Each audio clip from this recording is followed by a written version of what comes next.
ಕೇವಲ ಇಲ್ಲಷ್ಟೇ ಅಲ್ಲ ನೋಡಿ, ಯಾದಗಿರಿಯಲ್ಲೂ ಹಾಗೇ ಆಗಿದೆ. ಯಾದಗಿರಿಯಲ್ಲೂ ರಣ ಬಿಸಿಲಿಗೆ ನವಜಾತ ಶಿಶುಗಳು ತತ್ತರಿಸಿ ಹೋಗಿಬಿಡ್ತವೆ. ಸಿಕ್ಕಾಪಟ್ಟೆ ಸೆಕೆ ತಡೆಯೋಕ್ಕಾಗಿಲ್ಲ. ಅಲ್ಲೂ ಬಿಸಿಲು, ಮರ ಗಿಡಗಳನ್ನು ಕಡಿದು ನಾವು ಬಿಲ್ಡಿಂಗ್ ಮಾಡ್ಕೊಂಡ್ಬಿಟ್ಟಿದ್ದೀವಿ, ಗಾಳಿ ಬರ್ತಿಲ್ಲ. ಈ ಬಿಸಿಲಿಗೆ ನವಜಾತ ಶಿಶುಗಳಿಗೆ ನಿರ್ಜಲೀಕರಣಕ್ಕೆ ಸಮಸ್ಯೆ ಆಗ್ಬಿಟ್ಟಿದೆ. ತಾಯಿ ಮಕ್ಕಳ ಆಸ್ಪತ್ರೆಗೆ ಕಂದಮ್ಮಗಳು ದಾಖಲಾಗ್ತಾ ಇದ್ದಾರೆ. 24 ಗಂಟೆಯೂ ಕೂಡ ಮಕ್ಕಳ ಆರೈಕೆಯಲ್ಲಿ ವೈದ್ಯರು ತೊಡಗಿದ್ದಾರೆ. ಮತ್ತೊಂದು ಕಡೆ ಬಾಣಂತಿಯರ ಮೇಲೂ ಕೂಡ ನಿಗಾವನ್ನು ವಹಿಸಬೇಕಾದಂಥ ಪರಿಸ್ಥಿತಿ. ಒಂಚೂರು ಹೆಚ್ಚು ಕಮ್ಮಿ ಆಗಂಗಿಲ್ಲ. 24x7 ನಿಗಾ ಇಡಲೇಬೇಕು, ICUನಲ್ಲಿ ಇಡಲೇಬೇಕು. ಹಿಂಗಾಗಿದೆ ಪರಿಸ್ಥಿತಿ. ಸೆಕೆ ತಾಳೋಕ್ಕಾಗ್ತಾ ಇಲ್ಲ. ಹಾಗಾಗಿ ಈ ರೀತಿಯ ಆರೈಕೆಯನ್ನು ಮಾಡಬೇಕಾಗ್ತಾ ಇದೆ. ಇನ್ನು ಈ ವಿಚಾರಕ್ಕೆ ಸಂಬಂಧಪಟ್ಟಂತೆ ನಮ್ಮ ಪ್ರತಿನಿಧಿ ಮಹೇಶ್ ಒಂದು ಗ್ರೌಂಡ್ ರಿಪೋರ್ಟ್ ಕೊಟ್ಟಿದ್ದಾರೆ, ಬನ್ನಿ ನೋಡೋಣ.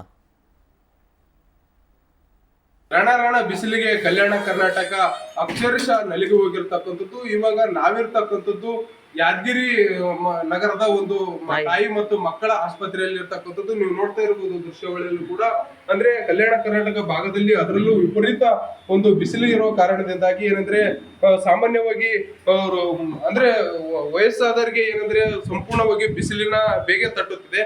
ಅಂತದ ಸಂದರ್ಭದಲ್ಲೂ ಕೂಡ ಇಲ್ಲಿ ತಾಯಿ ಮತ್ತು ಮಕ್ಕಳ ಆಸ್ಪತ್ರೆಯಲ್ಲಿ ಕೂಡ ಮಕ್ಕಳಿಗೆ ಯಾವ ರೀತಿಯಾಗಿ ಇಲ್ಲಿ ಟ್ರೀಟ್ಮೆಂಟ್ ಕೂಡ ಕೊಡಲಾಗ್ತಾ ಇದೆ, ಮತ್ತೆ ಮಕ್ಕಳಿಗೆ ಕೂಡ ಯಾವ ರೀತಿಯಾಗಿ ಆರೈಕೆ ಮಾಡಬೇಕು, ಮತ್ತೆ ಯಾವೆಲ್ಲ ಸಮಸ್ಯೆಗಳಿಂದ ಮಕ್ಕಳಿಗೆ ತೊಂದರೆ ಆಗದ ತರ ನೋಡ್ಕೋಬೇಕು ಅನ್ನೋದನ್ನು ಕೂಡ ಇಲ್ಲಿ ಸಂಪೂರ್ಣವಾಗಿ ನೀವು ನೋಡ್ತಾ ಇರುವ ದೃಶ್ಯಗಳಲ್ಲೂ ಕೂಡ ಬರೀ ಸರ್ ಮಕ್ಕಳಿಗೆ ನಿರ್ಜಲೀಕರಣದ ಸಮಸ್ಯೆ ಕೂಡ ಏನಂದ್ರೆ ಉದ್ಭವ ಆಗ್ತಾ ಇರ್ತದೆ. ಅಂತದ್ರಲ್ಲೂ ಕೂಡ ಡಾಕ್ಟರ್ಸ್ಗಳು ಯಾವ ರೀತಿಯಾಗಿ ಇಲ್ಲಿ ಟ್ರೀಟ್ಮೆಂಟ್ ಅನ್ನ ಕೊಡ್ತಾ ಇದ್ದಾರೆ ಅಂತ ಕೂಡ ನಾವು ಅವ್ರನ್ನ ಕೇಳಿ ತಿಳಿದುಕೊಳ್ಳೋಣ.